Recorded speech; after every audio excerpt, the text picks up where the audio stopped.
Hey there, and welcome to What's Next Wall Street. I'm Georgia Alfredas. And I'm Dave Matthews. Now, this is a show where finance, tech bros, AI, and the latest consumer trends all collide. Maybe not tech bros. Maybe not tech bros. Well, you're kind of a tech bro. Listen, if you've got questions or you have a topic or you want anything you want us to cover, we are here for it. So holla at us at WNWshow@gmail.com. Or, of course, you can slide into our DMs on the socials at What's Next Wall Street. Oh, and do not miss out on the antics. Catch us on our YouTube channel, WNW Show. So hit subscribe and ring that notification bell so that you are always in the loop.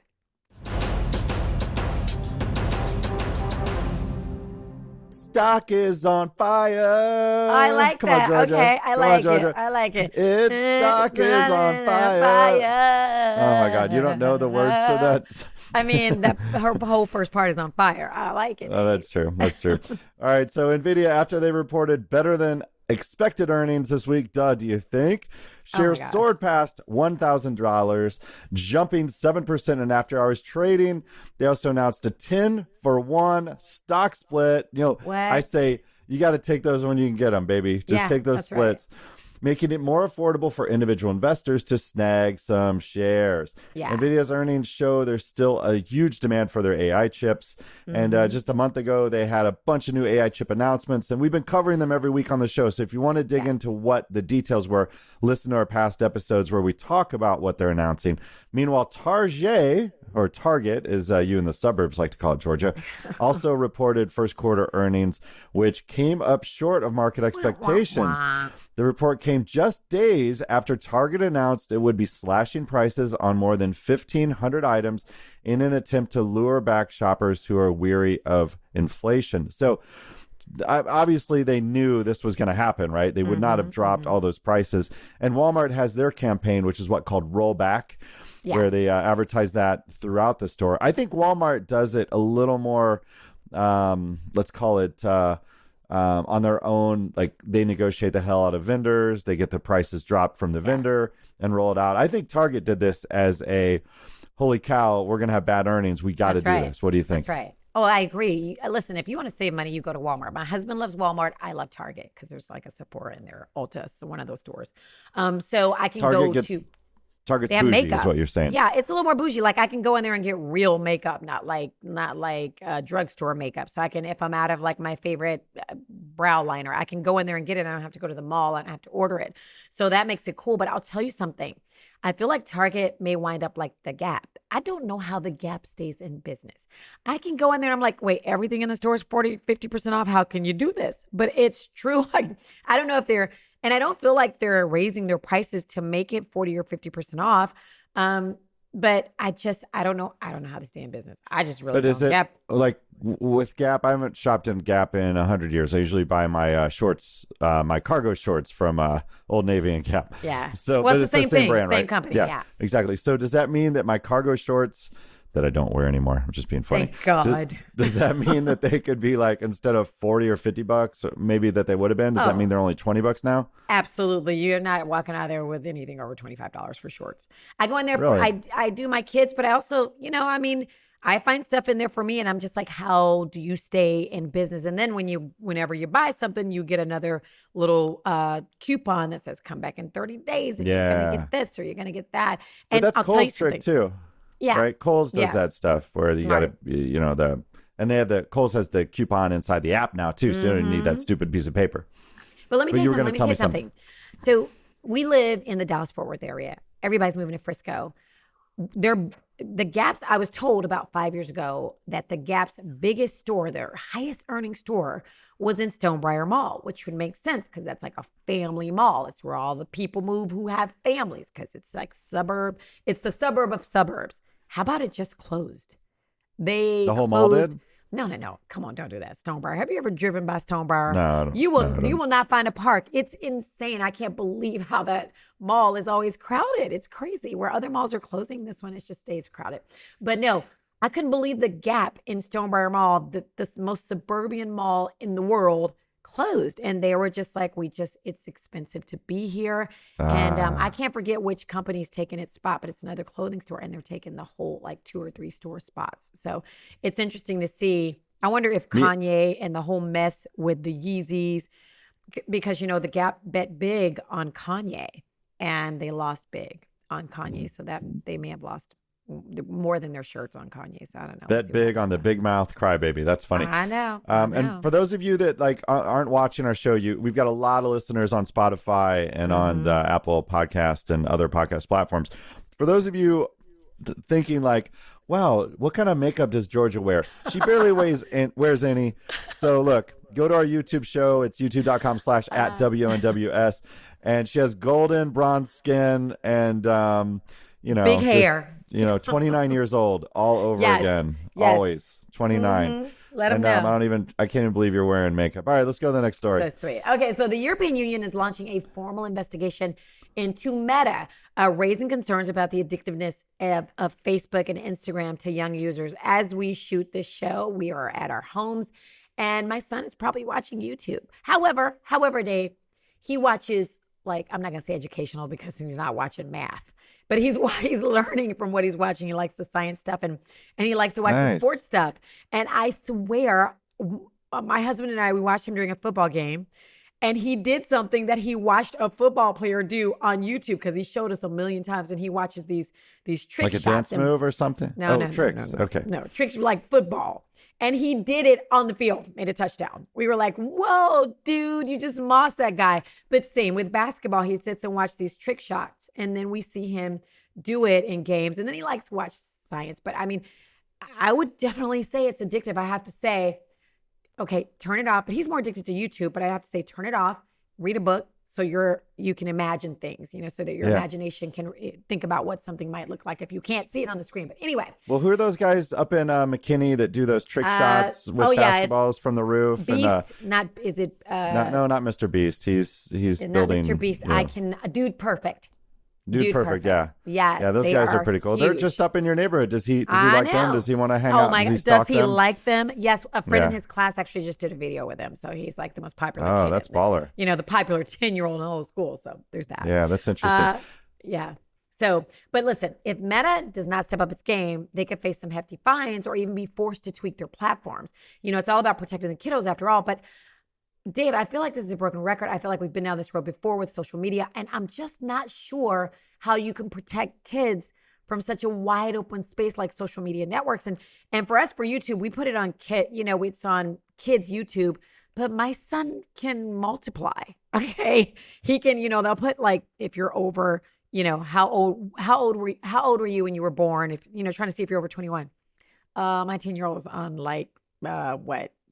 negatives and positives. He's on algebra. So he can come up with they might give you a multiplication number of 3 or derivatives or whatever. Any 10-year-old can figure that out. So that's kind of the problem. Listen, but I might not be able to figure it out. Maybe I won't be able to be on YouTube. Well, that's probably what you can do is when you look at what class he's going through, then go over to ChatGPT. This is a tip for all you parents out there. And then type in what's the best way to teach my child, fractions or whatever. And use those tools that they might not, they could do this on their own, but then you're going to come in with a new perspective. And for me, I think kids should all watch Khan Academy videos, which Khan Academy has an expert in the domain teaching about what they love. It's KAHN Academy. This is a pin, YouTubers. This is a pin, no, Gen that's Z. Very analog. Spell it again. Spell it again. KAHN Academy. And what he did years ago, it's maybe been going on maybe over 10 years now. Have a domain expert teach because they have the passion and the kind of the unique way of thinking around the problem. So I love what they're doing. So I think a little AI on top of Khan Academy would be super cool. Khan Academy's YouTube is through the roof, and they're opening actually schools in San Francisco as well. Shut up. Okay, so that's pretty cool. The future's here. We can't pretend our kids are not going to look at social media, and their lives are screen time. Yes, we got to get them out, but we also want them to be prepared. So exactly. And look, if he's actually watching trick shots and then learning how to do them, that's some athletic acumen. If you think about what's going on with TikTok, where they're showing us dance videos, and for TikTok it's very mind numbing, and cat videos, but in Asia they're supposedly the algorithm is such that you get kids excited about science and STEM by watching TikTok videos in Asia. So that's part of the kerfuffle on why TikTok is attempting to be banned in the USA, because it's leading to the endless scrolling. I got to tell you, there is nothing worse than like someone who gets up in the morning, for me, my opinion, who like goes to bed doom scrolling, wakes up doom scrolling. And that's what I'm afraid so many kids are in that boat now, where they just need that endless scroll rush.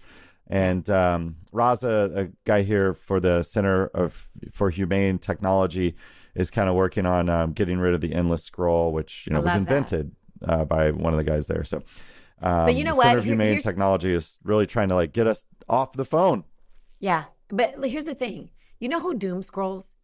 I think it's older people, like grandparents, and younger people. I don't even have TikTok. My kids don't have TikTok. I mean, my olders have TikTok, but they hardly ever use it. Believe it or not, my Gen Zer, who's 18, doesn't hardly ever use social media. Well, Instagram, he uses Snapchat, but really not very often. And I think it's because of athletics, other things. He's got stuff going basketball. On, which is good. So there's that. Yeah, me too. It's, if you have something going on, get hobbies, kids. Like hobbies are the best things ever because it flexes a different part of your mind. And then if you have kids, figure out, like my mom had me do everything. Thanks, Judy. Love you. Aww, she had me do everything. She had me like do the, swimming and Boy Scouts and bicycling and whatever. And, I just picked up my second little electric skateboard. So I'm still skateboarding and, having fun, working on my balance and surfing behind boats. And I found another wrecked Mastercraft boat out here. So I'm like, I don't know where I'm going to put that thing. I've got a little garden apartment. I could crane it into the backyard of the garden apartment, but I'm like, I wish I had my shop in Texas for this one. But anyway, let's talk about... you know why you tinker? Wait, real quick. You tinker, you use your imagination. And I'm afraid that the kids today will never be able to think out of the box. If they can't see it, they won't believe it. And they won't. Yeah. Yeah, it makes me real sad. Yeah, because that's like, I think about the potential of things, right? And looking at wrecked houses is my favorite thing because I'm like, oh my God, I can make this house beautiful. So like seeing potential versus seeing, I think a lot of social media has the FOMO where everything is so great and the makeup's perfect and the car, the supercar that the nerd's interviewing, the Mercedes just dropped a new AMG this week. So like you've got all the car nerds. They flew them from Monaco to Saint-Tropez on helicopters, put them on a floating AMG platform and had the car there. And then they had like all the race car driver, not all, but the Lewis Hamilton, a lot of the Mercedes race car drivers there. So it's like, that's not a realistic life for anybody. It's like negative 1% of people. Yeah, just like watching the TV show The Bachelor and all the girls that want to have the date. I want to be like The Bachelor where we can just travel. I can't tell you how many exes have said that to me. And then they wind up being divorced anyway, so that's really not good. Oh, that's a good point. Yeah, when the producers aren't there to set up the shenanigans. Exactly. You're pretty boring in your damn life. Yeah. You have to make an actual date, honey, without producers. So that's there's that. All right, over in the Tesla camp, moving on, things are heating up. A group of investors is urging shareholders to vote against Elon Musk's eye-popping $56 billion payday. Now think about this. Elon is moving the company out of Delaware, where a judge said this, to Texas, where he could do whatever the hell he damn wanted. And now the shareholders, first it was a judge saying this might not be fiduciarily responsible. Now the shareholders are trying to vote against this. They're not holding back, criticizing Musk's management style and its impact on Tesla's reputation and bottom line. So look, I've been hanging out with Tesla employees and ex-employees here in the Bay Area. Do tell. This is What's great. The scoop? I'm like, why did he fire the entire charging community? What are you doing, dude? Well, so it turns out like they have good real estate, they have good stuff going on, and Elon's MO, his modus operandi, for those of you that don't know Italian, is to fire people and then like when things rehire break, them. Like, yeah, rehire them, and they're like, yeah, he actually brought some people back. But what sucks is all the other charging networks. ChargePoint, you name it. I've been to when I had my Model 3, and those chargers would be down or the payment systems wouldn't be working. Or what Tesla's done to make it seamless, where you just put the charge adapter into the car, they then had to let, if you did not have a Tesla car, when you had Ford or whatever else was using the charger network for Tesla, you had to download the Tesla app, put a credit card in that, and then turn it on and off remotely. But that just means like more wear and tear on the cables. Oh my the cables are too short anyway because Tesla made those cables like 4.5 feet long, and every other car has a charger in a different point. So It's tricky. I know, by the way, this one I loved. If you talk to Elon, the longer you talk to Elon, the closer you are to a value of 1 to get fired in the future. Oh my And gosh, what? and I loved it because You put yourself on the radar. you put yourself on the radar. He's like, I don't need that guy. And it's not like 1 to 10, but nerds do like a ratio of 1, because in binary, 1 is on and 0 is off. So if you don't talk to Elon, you're 0. If you do talk to Elon, you're point this, point that, working your way to 1, because if Elon knows who you are, then he can get rid of you. He knows and your department's out of here. Yeah, and I tried to have a chat with him at Burning Man a few years ago, and his eyes were basketballs. He was bouncing all over the room, and he didn't want to talk to me. It was great, but I wanted to talk to him. So, but look, Tesla's reputation and bottom line are at what's stake here. The stock's in trouble. They're taking full self-drive. They went from $15,000 to $12,000, now $8,000, and now they're charging, instead of $199 a month for it, they're going down as low as $99 a month. So he's really working on the Apple model, which is that recurring revenue per month. Like, how much do you spend on Apple Backup or Apple Care on your phone, right? Maybe $20 a month for those two, right? Sure. Yep. So if you can do that, but let me ask you something. Let me ask you this. Do you really think it's hurting? Like, people are like, Elon's a nut. I'm not buying no goddamn Tesla. That's me, but I like, your story behind. I'm voting for you based on your story, or are you not having a story? I don't want to know these horrible things about you. And if I do, yeah, I'm not buying your product. I'd rather not know. Like, you might be a really bad guy, but as long as I don't know about it, my conscience is clean. But if I know you've done all these horrible things, I can't ride for you. And not that he's done all these horrible things, but I'm an Elon fan, but I'm not an Elon fan. Yeah, I heard he was a jerk. Yeah, but I have Steve all used to Apple beat products, everybody so. up verbally, and this is before the Me Too movement too, right? Yeah. So, but look, if you're a high performer yourself, you want your teams to be high performing. Tesla cars have done what no other manufacturer's done. Like, go back and watch the movie Tucker, right? Tucker had a headlight in the front and the hood that would turn left and right with the wheels. Like, all cars, your Mercedes has this. When you turn, whichever direction you turn, you notice lights come on and light up that side. Yeah. Tucker had windshield wipers that were delay. He had seat belts. Like, Tucker did all this stuff, and the industry slaughtered him. So go watch the movie Tucker if you want to see this. I will watch that. All this stuff is out there. And by the way, there's a winery out in Sonoma that I go to that is the Coppola winery. And they've got one of the Tuckers up in the loft, the hay loft of this winery, which I think his daughter's running the winery now, or his family is. Oh, that's super cool. It's pretty cool. But look, if you're a high performer, you want your teams to be high performing. And who else made Mercedes change? Who else made Ford change? It was Elon friggin' Musk making everybody change. Listen, I'm not saying the man's not a genius, and I get it. We worked with somebody who was a high performer, and he was a mean. So it's okay to be a high performer and want people, to come up to your standards, but to meet your standards, but you don't have to be an ass. It's just unnecessary. Yeah, I try and be inspirational and motivational, right? So a lot of people just don't know. You're a high performer, and that's just normal. You're not mean. I can talk to you. You know what I mean? It's unnecessary. It's unnecessary to be. All high performers don't have to be jerks. Cut it out. Yeah, but definitely, like a year ago, people were saying, like, I'm not going to buy a Tesla anymore because Elon's a jerk, right? And that was before, the freeze, like when Chicago got hit with power outages and Teslas were dead on the streets everywhere because people couldn't charge. And look, the batteries don't hold up in cold weather because that's just a problem with lithium ion.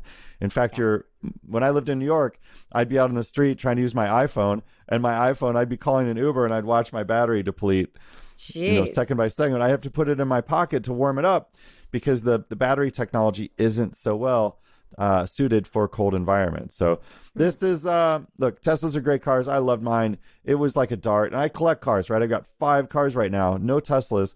But the Tesla, you could just aim it where you wanted to go, hit the accelerator button, and you'd be there in a second. And they're beautiful for what they are, like aluminum car. The build quality might not be so good.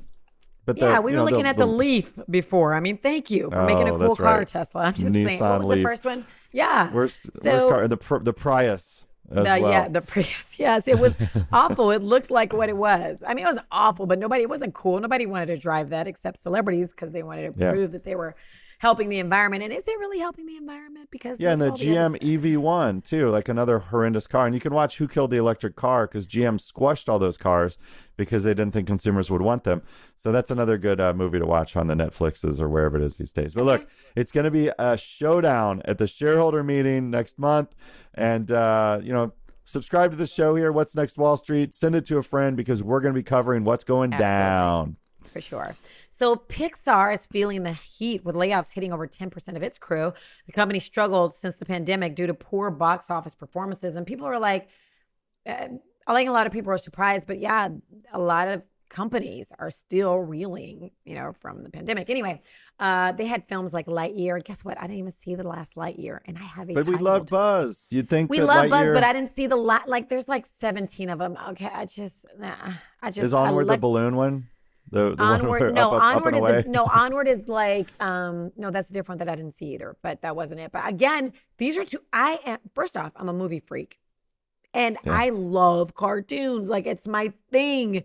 So for me not to see an animated film just means I was over it. Like literally, I probably go to the theater to like 3 press screenings like a week. And I didn't go see either of these because I'm like, no. And luckily my son never saw any commercials, so I didn't have to. But I love Pixar and I'm so sad about this. I haven't been in forever to a Pixar movie, but there's something about knowing that this is there just in case. Speaking of things maybe going out of business, Red Lobster is filing for bankruptcy. Like Pixar, the chain wasn't able to recover from the effects of the pandemic. Now, this is like one of those first restaurants I could go to when I got like my paycheck at 16. I'm going Red Lobster. So even though I haven't been in a while, it's great to know that it's right there on a corner somewhere. I'm kind of sad about that. Yeah, it's owned by private equity now. As soon as they bought the chain from the original founders team, they then sold all the real estate. So now all those Red Lobster locations had to pay rent, and then they did the bottomless shrimp. I mean, at least again, Olive Garden does the bottomless bread. Yeah. Guess how much they lost from the bottomless shrimp? How much? $11 million. Insane. Because you could order I don't know what the price was. I haven't been to Red Lobster in 100 years. Since my family, when my dad was feeling good, he's like, all right, I got paid. He was an entrepreneur, so that means when his customer paid him. We're going to Red Lobster tonight. That's right. That's right. You could go there you go to a real restaurant and absolutely. But like the Gap, like you do the most. How can you survive when you do something like that? And I don't know if you ever saw any of these on YouTube, but people would go to Red Lobster and just sit there for breakfast, lunch, and dinner. Or, these restaurants that say, eat till you're full or whatever. And they just sit there all day filming themselves eating breakfast, lunch, and dinner for like $5.99 or whatever. And just showing how they could eat all day for whatever. So people post these videos. That's terrible. But Waffle House was kind of my jam in college. Like you get a $2.99 egg or something at 4 a.m. Yeah, after you've been drinking all night. Yeah. What was Zima? Do you remember Zima? Zima was this it was before Bartles and James. It was Zima was something different was their logo, and they beta tested it in my college in Missouri, at Missouri State University in Springfield. So very interesting. All right, cool. Okay. So we talked about Prius a minute ago. Prius was the first electric hybrid car. So it had a gas engine made into a battery engine. I took this to a nerd conference in 2003 or 4, something like that, as a rental. And we took it apart. And Fast Company did a story on this saying the nerds are all right. And our geeks are all right or something. Okay. And they're like, the nerds even took a Prius apart. Don't worry, it was a rental. And they put it back together. By the way, we put it back together. And I was with one of the founders, I think Bram of BitTorrent. BitTorrent takes files apart and puts them over the internet, then puts them back together. So it made sense that he was there for me. But nobody wanted to stick around to put the car back together. Everyone was so hyper ADD, they just wanted to take it apart with me, which that's my move, is like my whole life, just taking things apart to see how they work. You're like the little red hen. Nobody went to have the little. You didn't know the story, of the little red hen. No, but I got to read this. I don't have children, so you're like a little red hen. I'll take that. I'll have a ChatGPT, or as I talk about later in the show, I'll have the voice of Scarlett Johansson. We're going to be talking about later. I'll have that read it to me. But back on track here, General Motors is making plug-in hybrid vehicles, and they're bringing them to North America by 2027. So normally this was like BMW with their i3. You could get an extra engine to put on it. The i8, which looked like a supercar but performed like a turd, had a hybrid system in it. But those motors were generating voltage to then charge the batteries to then drive the car, right? So this is, I don't know how GM is going to do this, but plug-in hybrid vehicles in 2027. CEO Mary Barra says it's all about meeting fuel standards and keeping emissions in check. And actually, the Corvette has been announced to have like a front electric motor and a rear 500 horsepower gas motor. So that's an example of what is being dropped by the General Motors crew. Buckle up, right, in these cars. So the Biden administration is making your summer trips a bit more affordable by selling off millions of barrels of gasoline. So the country has reserves, and Biden decided to drop those reserves. So he must be feeling good about the fracking, which generally Democrats hate fracking. But I guess fracking is generalization, but go ahead. Yeah, fracking's mostly natural gas these days anyway. But from Memorial Day to the 4th of July, gas prices are set to dip thanks to the release of about 1 million barrels from the Northeast Gasoline Reserve. And think of the NGSR as a gasoline equivalent of the Strategic Petroleum Reserve, created in the wake of Superstorm Sandy in 2012. It's normally kept for emergencies, but since summer road tripping is a necessity, there you go. Hello. I know gas, like it's around $7 a gallon to $5 a gallon in California. What's it there, like $3.80? Yeah, like I can get it for $3.10 if I go to a grocery store. Yeah. Greg in Louisiana is probably $2.65 or something there. Louisiana, like I think the crew just comes right out of the ground or the ocean, right? And then it just like gets pumped over to Greg's house. So no big deal there. So, all right, pack your bags, kids. Road trips are abound, and Georgia's got hers coming up this weekend to Florida. Yeah. Driving to Florida. It's fun. I love a road trip. I used to do that a road trip with my because family I get from to Missouri. have I got the music pumping, the kids are in the back fighting, and I can't do anything about it because I'm driving. So I'm either like, shut your mouth before I have to give you something to cry about, or teleprompter guys not driving and swatting them in the back seat. Are you insane? I would never ride with him. Are you? Oh my gosh. Even in the city, we don't. Are you crazy? No, I never. No, he would be looking at his phone. Number one, trading. So there would be that. Oh yeah. And he wouldn't. He would drive like a maniac. He'd be driving like 100 miles per hour. So yeah, we don't do that. So listen to this. Nestle is launching a hot new food line called Vital Pursuit. No, it's not chocolate. They say it's perfect for those on weight management drugs like Ozempic and Wegovy. Whoa. Now this line is all about offering balanced, weight-friendly meals featuring high-protein options and frozen dishes like pasta sandwiches, melts, pizza. But here's the thing. People on weight management don't need weight-friendly drugs because they're never hungry. All of my friends, I did a photo shoot yesterday with someone, and it was at a restaurant, and this restaurant has the bomb food. Kitchen and Cocktails, by the way, if you're ever in Dallas, Deep Ellum area. I did a little commercial for them yesterday. And the food is like chicken and waffles, shrimp and grits, like real Southern type food. So of course, they're like, what do you guys want? That's your jam. I was like, what? Are you serious for lunch on a shoot? I won't be able to fit the clothes you give me, but whatever. But here's the thing. Still, this new food line is going to be on U.S. shelves next year. And there was a model there.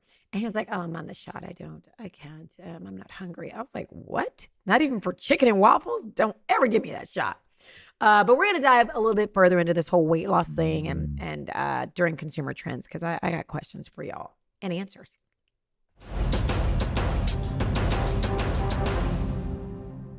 Today's pro trading tip is brought to you by optionsplayers.com.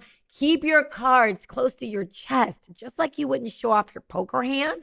Don't reveal your trading moves. Your broker and market makers are out to profit regardless of your experience. Optionsplayers.com recommends using mental stops instead of actual limit orders. Listen to this. Have you ever had your order filled just to watch the stock skyrocket right after, leaving you with that sinking feeling? And that's why mental stops are key. Plan your exits mentally and evaluate them manually to keep your strategy hidden. Give it a shot. See if your trades run longer and avoid those pesky stops.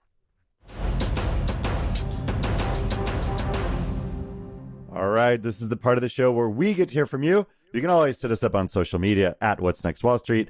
Comment on our YouTube page. We love that. It's youtube.com/@WNW show. And email us. We can get those too. WNWshow@gmail.com. That's WNWshow@gmail.com. Yes, thank you, Dave. So our first viewer's email comes to us from James in Lafayette, New York, who asks, your show nailed the VIX line recently and nailed the nugget gold move. What do you have for us next? Is there a commodity, something other than stock that he is eyeing these days? Of course, we've got Greg Krause, lead instructor at optionsplayers.com, who is, are you still live trading? You live trade until what, about 11 o'clock, 12 o'clock? Not on Thursdays. Okay, all right. So, all right, we're golden. Yeah. So whatever day you're watching this, he's not live trading. We get you today. Did you get that question? Is there other? Yeah, I got the question. Okay, all right. Can you answer for us? I'm not a huge commodity watcher in general for trading. Now, investing, commodity, you're talking gold, things like that. Gold is always a safe haven over time, right? That's everybody wants to go get Bitcoin for inflation. It's already proven that that Bitcoin has no correlation with inflation, right? Or at least with the US dollar inflation. Well, gold on the other hand does. And it's really cool to have a bunch of gold or silver, if you have it manually. So you can always put a little bit over there and have some gold. Worst case scenario, you got gold, because let's just say chaos hits and you come at me with some cash. I don't care about your cash, but I'll take the gold, So you can always buy gold, hold it. I like physical gold rather than just some fund that has gold. But other commodities that were kind of hot that people have been expecting to get a little bit higher is uranium, things like that. Now, the actual reasoning behind that, I'm not going to sit here and try to explain it. I just know it's what everyone has been talking about forever. So it might actually be too late to get into that. I haven't really done any research on it because I don't really trade it. So for commodities, unless you're trying to, for example, oil, like y'all were just discussing, unless you're a business that needs to, you have some type of marginal cost and you want to have a fixed cost on fuel.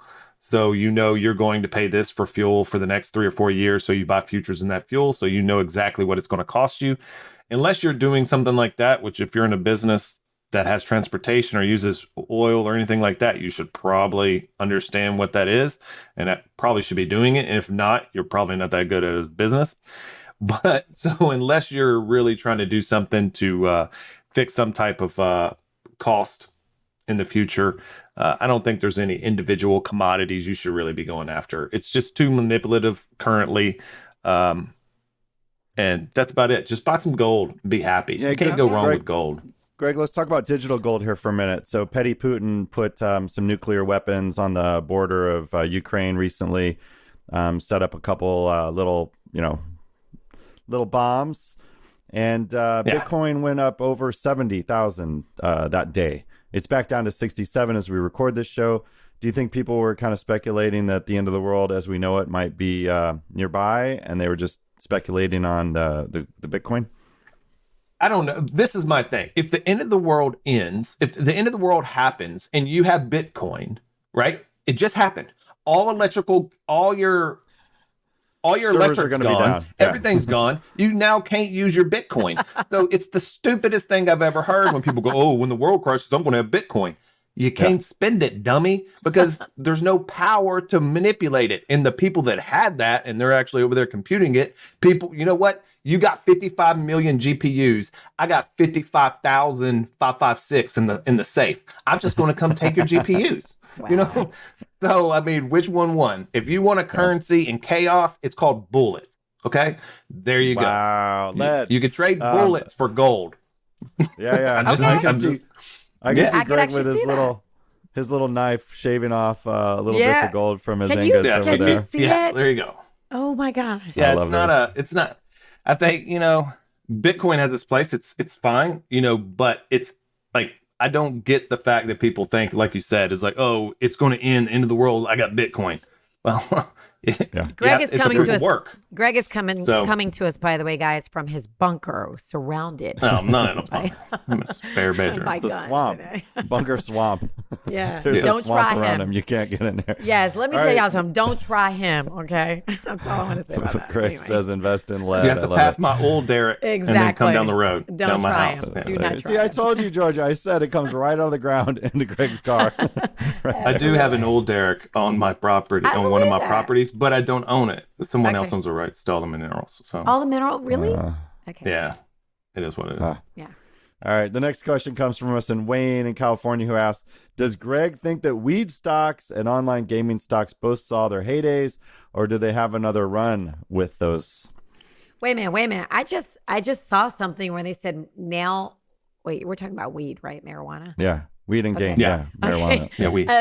I just saw something where marijuana has surpassed alcohol. Like more people smoke marijuana than drink Really? alcohol now. I literally just saw this just like today. I don't know about that. I was like, really? Are you sure? No, Biden's changing he's changing some drugs to be from Schedule 1 to Schedule 3. So there's some That's U.S. huge. government. Yeah. That's huge. Yeah. Talk about what's going on, Greg.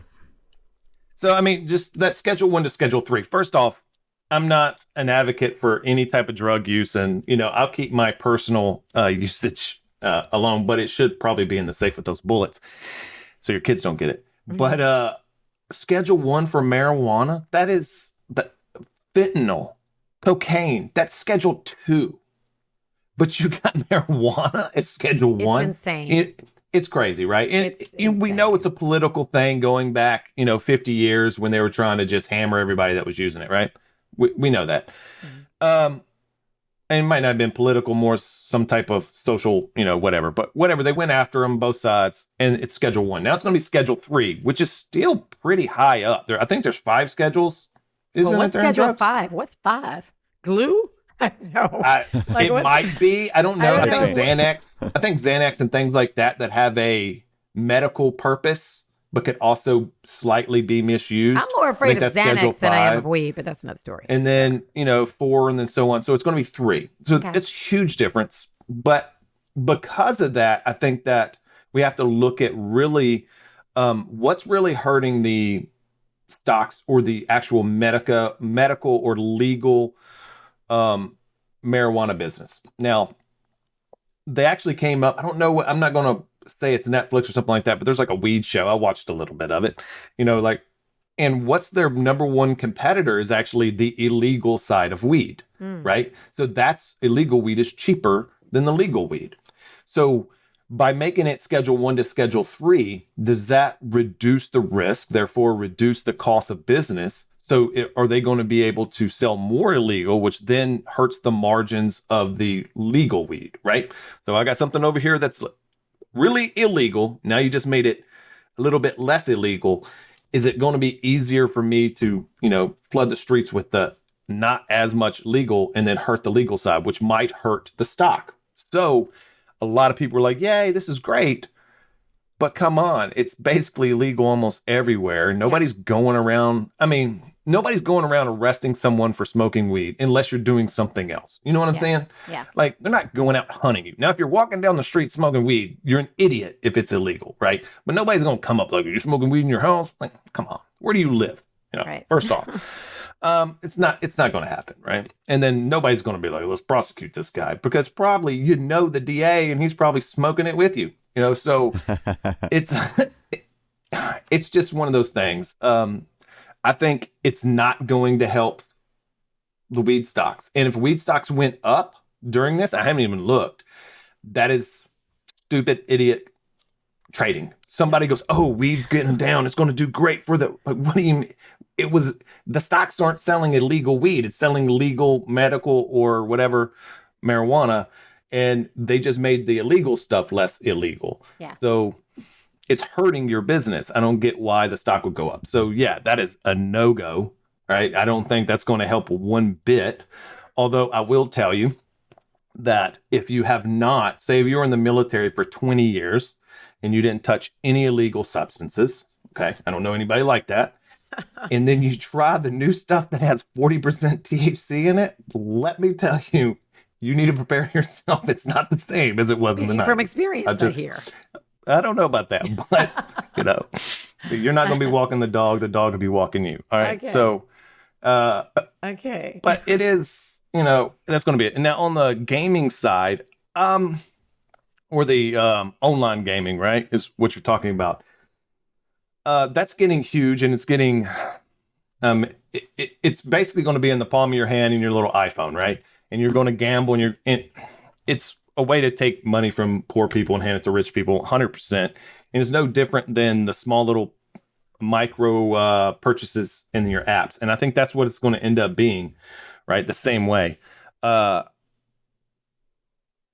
long as states can tax them, they're going to hit them up. So if the government has found a way, the local and federal, to tax the crap out of it, it's going to do great, and the rich are going to get richer on that one. So if I had a choice between online gaming stocks and weed stocks, it would 100% be on the online gaming stock side. Sure. I don't, but then if you want to participate in one of those, I would not choose the online gaming.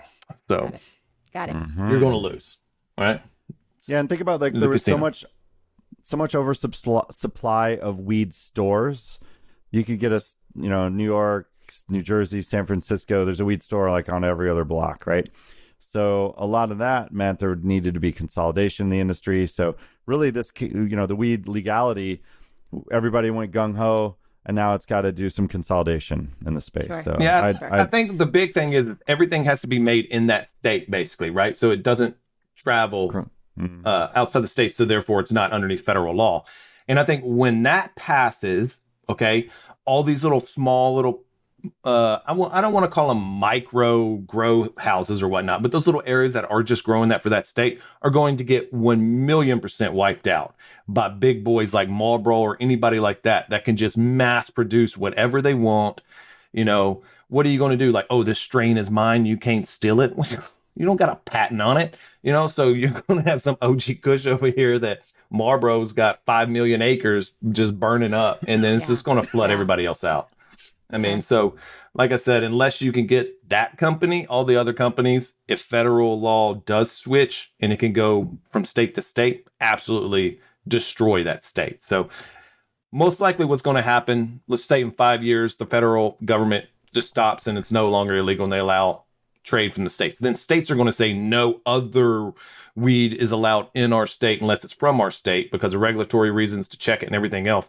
But then 10 years down the road after that, some lobbyist is going to get approval to get rid of the state just so some rich person can sell it to every state. So you're probably about 15, 20 years away from one or two companies basically supplying 90% of it to everyone. Got it. It's just, all right. Just follow the money. It's going to go to the rich dudes. Okay. All right. Thanks, Greg. No, sorry. Thanks, Greg. If you've got questions, we've got answers, or maybe Greg does. Email him, greg@optionsplayers.com. And of course, you can hit us up, WNWshow@gmail.com, or post your questions and comments on social media at What's Next Wall Street, or on our YouTube page at WNW Show.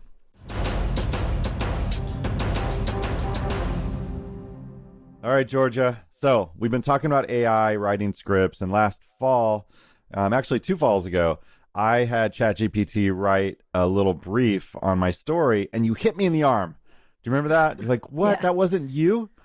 Now, obviously, when the robots write the words, it's just AI. All it is when we see one word, the AI, this is we, the AI. If we see one word, there should be another word after it. And if we see this word, that word should be after that. So think about like the propensity of math to show which words should come together. And when you can read all the world's data, you can understand all of these algorithmically which words should be together. So right, like what our phone does for us. Like exactly. The Apple has the autocomplete, and when that first came out, I was sitting with a buddy of mine, and we were like, we would start like you. And then we would say, are the best friend in my, and you could just sit there and click the next word. Yeah. And we would send messages to each other that way. And people are like, what are you doing? What is this nonsense? I'm like, that nonsense is the first machine learning for word clouds, right? So Google has their Gemini product, which used to be called Bard.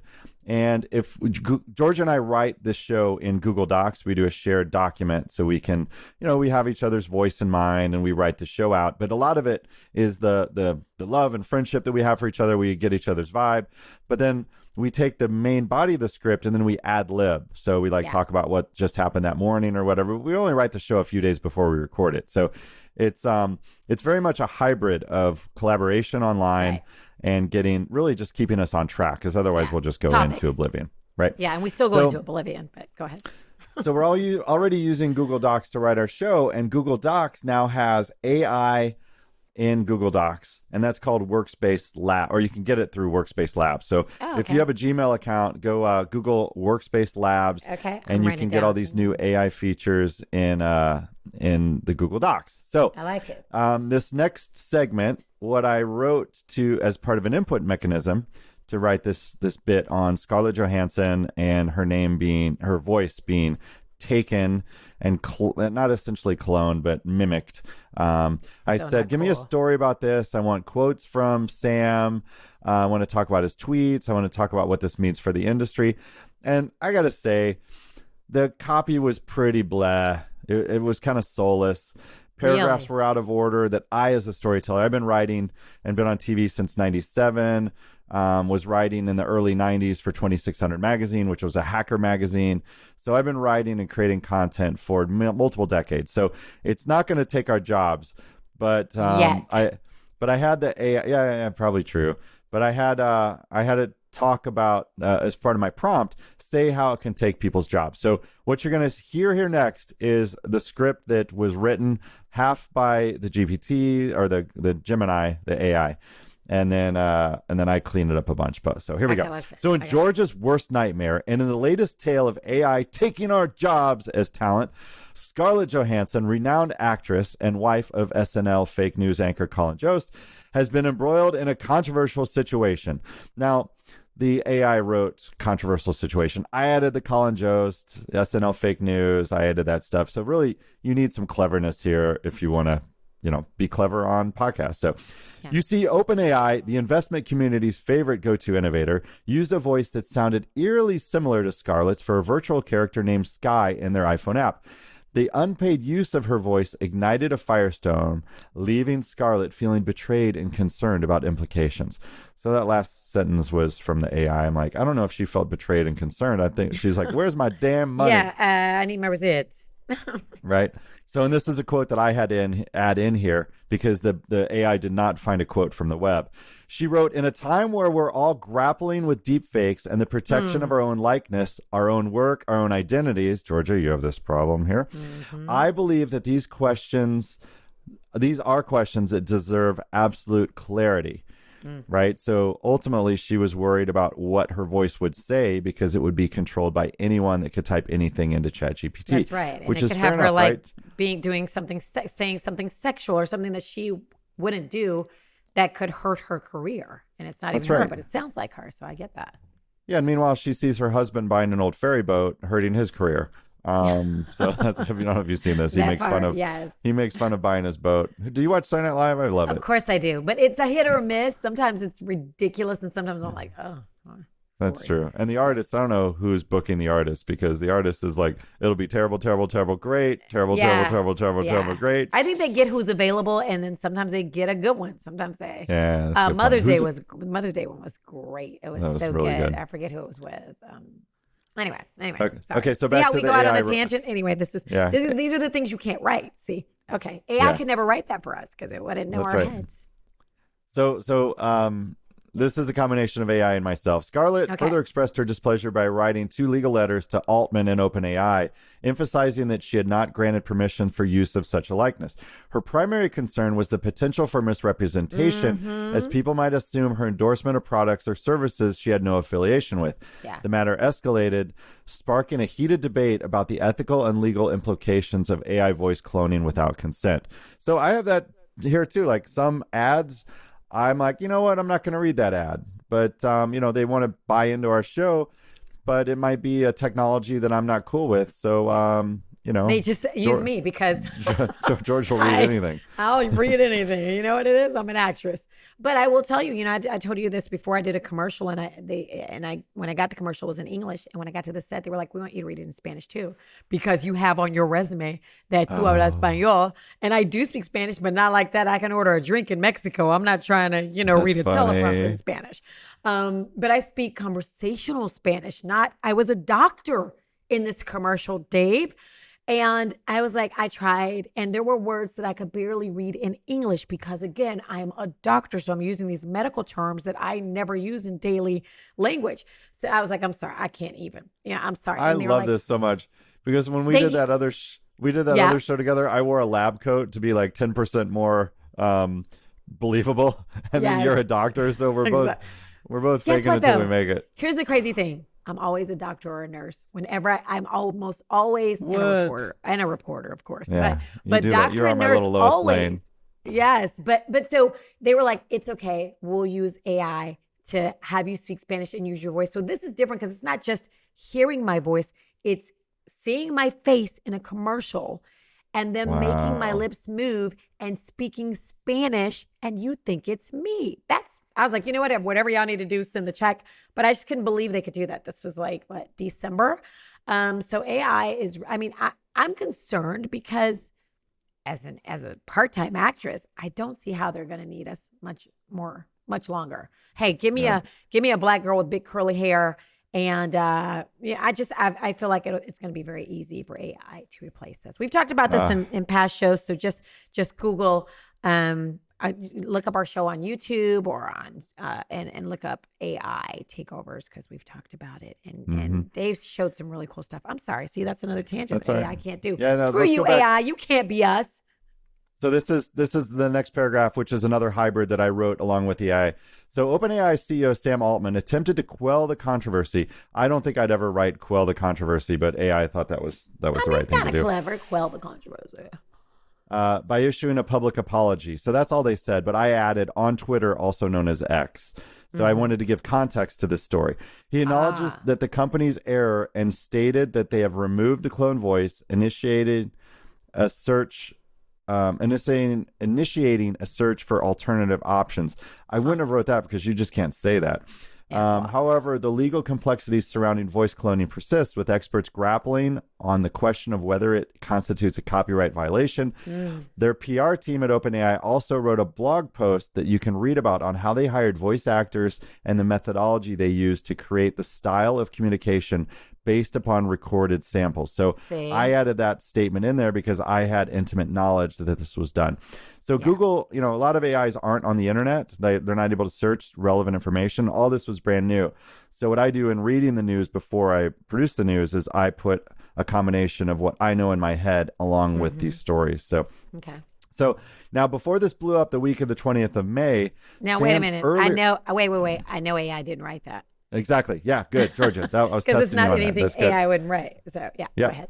Now, before this blew up the week of the 20th of May, Sam's earlier tweet of simply the word her on March 13th was a smoking gun that he probably wanted to delete. But kudos to him for not deleting it, as the internet does not forget.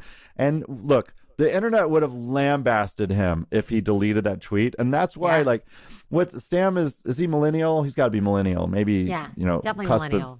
Maybe Gen Z, right on the edge. Yeah. So kudos to Sam for not deleting this, as the internet does not forget and would have lambasted him for doing so. The incident has ignited a broader discussion about the ethical use of AI and its potential impact for individuals' rights. While AI voice cloning offers exciting possibilities for creative expression and technological advancement, it also raises concerns about consent, privacy, and potential misuse. Legal frameworks are still evolving to address these issues, presenting a challenge for lawmakers and policymakers. So really, when you can have anyone say anything about anything you want, and I think this is going to get bad with what used to be called doxing or with swatting, where somebody says they're collecting guns at your house. The next thing you know, the SWAT team shows up at your house. If you can call someone as your child's voice and say Mom, I'm kidnapped. I need $1 million, or I need $1,000 or something. This is going to get bad. Potentially bad, but your mom says, come to such and such address, come to the next door neighbor's house. Your mom, I need you, honey. Good point. Terrifying. Yeah. So Scarlett Johansson's AI voice cloning controversy serves as a catalyst for examining the intersection of technology and ethics. That was written by AI. It prompts us to consider the responsible development and deployment of AI, ensuring that it aligns with societal values and respects for individuals' rights. As the field continues to make rapid strides, it becomes imperative to navigate these complex issues with wisdom and foresight, shaping a future where AI becomes benefits humanity while upholding ethical standards. So did that seem like a kind of a BS fluff paragraph? Well, yeah, that was something that sounded like a PR statement. That's right. There it is. Yes. So that was written by the AI. Yeah. So I did not do any editing there. I wanted to keep some things in here just so you could see the difference, because AI is not magical. It's just word cloud. Yeah. So now this is what I added there. Considering that Sam had conversations with Scarlett, being the voice of OpenAI, for her ability to bridge the gap between advanced technology and human comfort, it was a crappy thing for him to drop the licensing conversation and go ahead with a similar voice anyway. Now, the Washington Post published that OpenAI had this voice talent booked before the conversations with Scarlett began. Yeah, okay. Nerds love the movie Her. And even I watched it the first time, and then I listened to it the second time just to see how one could get wrapped up into an artificial intelligence relationship. Because remember, they were like, what's funny is they were like calling each other. They were codependent on one another. Yeah. And I had forgotten that. I forgot that she was calling him at work saying like, and he like, his job was writing letters. So he would have loved this tool that I just used to use Gemini and Google Workspace to write this, because he had to write the stupid greeting card letters. So yeah. But yeah, this is it's only going to get worser. Worser. And I love it. And it's I'm in San Francisco. It's all about think different, don't be evil, move fast, and break things, right? Or as these companies mottos would lead you to believe. Now those are mostly changed by the corporations. And it looks like it only took a year for the time of OpenAI's meteoric, they grew so quickly in the month of May in 2023. And now they've lost their darling status in May of 2024. So now Elon isn't the only bad boy in the technorati. Technorati, I like it. See, that's something AI couldn't do. But That's they're right. going That to whole learn. last paragraph I wrote, right? So, Yeah, but here's the thing. You wrote that, so AI is going to learn how you wrote. So now they're just going to get better and better at speaking the way we speak. I know AI can't never catch me. Okay. They'll never catch me wanting, but but so like it's you learning. you and I have learned through working together 20 plus years. When we started, we were like 7. We were on a kid's show. Barney. Yeah, right. Oh, you actually were on Barney though, weren't you? Yes. So so we know each other's voice. But with regard to like relevant news, AI is never going to have the most, well, I don't want to say never, because part of the stuff that OpenAI announced this last 2 weeks ago was the fact that they can replicate Make skin. Oh no, that's a different group. Yeah, that's okay. All right. that's a creepy group. But they can robots. They can process the data like twice as fast as before. So now you can have a conversational AI. And with the Scarlett Her, I think that was a clever move for him to say like, you're going to make this approachable, because like she's got an amazing voice. Like, don't get me wrong. She has a beautiful voice anyway. But yeah. Yeah. So the but the robot Sky, you can go to the you can launch the OpenAI app. I'm going to do this here. Okay, let me see. It's ChatGPT, and when you go into the preferences for the software, and then you can do voice, and they removed it. So it used to be here. You could still listen to the demo. So I'm ready to hit the ground running. So if there's anything you'd like me to focus on first, just let me know. So that's kind of a cool voice. That's kind of like that voice. I've got a really great feeling about us teaming up. How can I jump in and help? I like that kind of raspy, like ScarJo. But this they could have hired me. I mean, just pay here's the thing. You can use my voice, but just pay me for it. That's all. Yeah. Don't use me without asking and then without paying. So get permission first.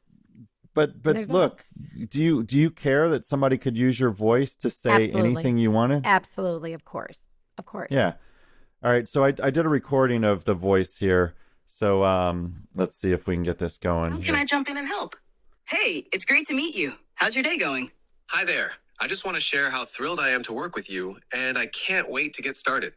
Okay, so those were Juniper, Breeze, and Cove. Now, this next one is the ScarJo cloned voice called Sky. So what's... Hello, I'm really excited about teaming up with you, and I'm all set to dive in. So how can I make your life easier? Hey, I'm ready to hit the ground running. So if there's anything you'd like me to focus on first, just let me know. Okay, so for those of you not watching the YouTube show, when Georgia heard the voice Sky, you were taken aback, right? I saw you like breathe in. You might have heard if you're into ASMR, right? So what she said was even her greatest friends thought that was her in the ChatGPT. So if you want to download that app for your Apple iPhone, I'm sure it's on Android as well. You can just look for ChatGPT in your phone and you can play with not every one of the voices, but like I said, they removed some of those. But I'm glad I recorded it for this segment because it took them a while to get this down. But yeah, I don't want my voice being used for things that I don't recommend. You don't want your face. Listen, use mine. Just pay me. Contact me first. I'm going to give you a deal. Okay, we don't have to go through Screen Actors Guild. Let's just work this out. All right, so Georgia, this is what I love about this show because I'm actually testing these services. I'm playing with Bard and Gemini and Google Workspace, and we're actually like doing boots on the ground implementation of this technology so we can boil it down to you. And like, look, if the normalization of data is the hardest thing you do, like when you're looking through a spreadsheet and you want to do a graph, I think AI is a great tool for that. So Google Sheets and this what Microsoft will have with their Copilot, being able to take data and let you represent it in a beautiful way is something that AI can do. So definitely it's going to be a tool that you're using, and keep tuning into What's Next Wall Street. Share the show with a friend so they can hear what's going on in real time, because this news was just dropped this week and we're already talking about it that same week, and AI can't even do that. Let me tell you something, because I'm not a computer. I actually try to read as much as I can. It's interesting because I'm reading a book called, I think it's called The Book That Never Burned, or The Book That Couldn't Be Burned. So good. And it's kind of about this, but like maybe in the year 3000. So if you're like a bookie, like me, you might want to check that book out. Cool. All right. Thanks, y'all.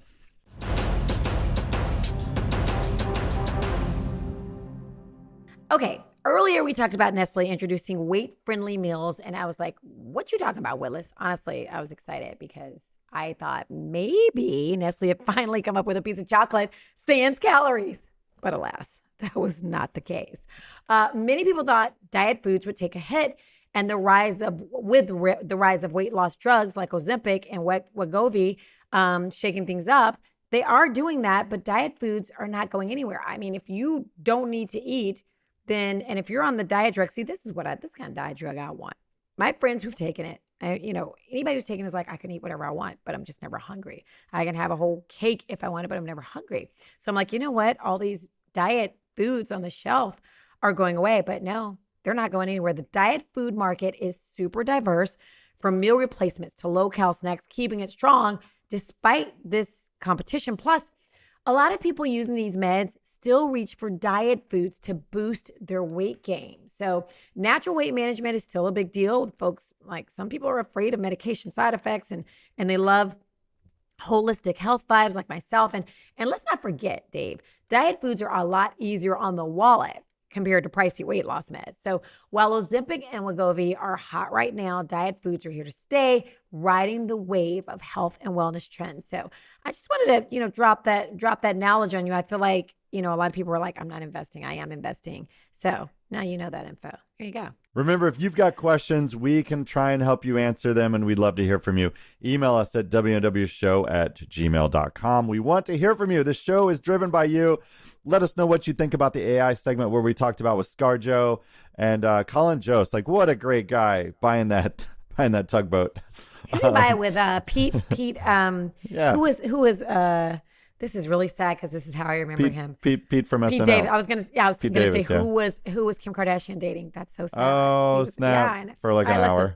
You can watch episodes of this at WNW Show on YouTube. Just type that in the search box, easy as pie, or listen on Spotify, Apple, or wherever you get your podcast. By the way, we love you. Thank you for listening. But watch it too. Yeah, make sure you subscribe, hit the alert button, and share the show with the friends. That's how we grow. We're doing this organically. We're not paying for anything. We do this because we want to play with these technologies. We want to stay up to date with what's next on Wall Street, so you can too. So please hit that share button. Text it to 4 people. No, 5. Why not Send 5? The You got to group text. Do it. Oh, yeah, throw it on your... Oh, even You know better. what I I hate mean? group text. That's why I'm not promoting That's that. because you're inappropriate. Yes. I'm on a That's group true. text with you. I'm on the What's Next Wall Street group text with you. Very inappropriate. So I know why you Yeah. hate them. I have to Yeah, the sometimes pe- text you privately. Yeah, $10,000 for or 10,000 Bitcoins for a pizza day. That's what we're Yes. dealing with here. Yes. All right, I'm Dave Matthews. And I'm George Alfredas. We will see you next time on What's Next Wall Street.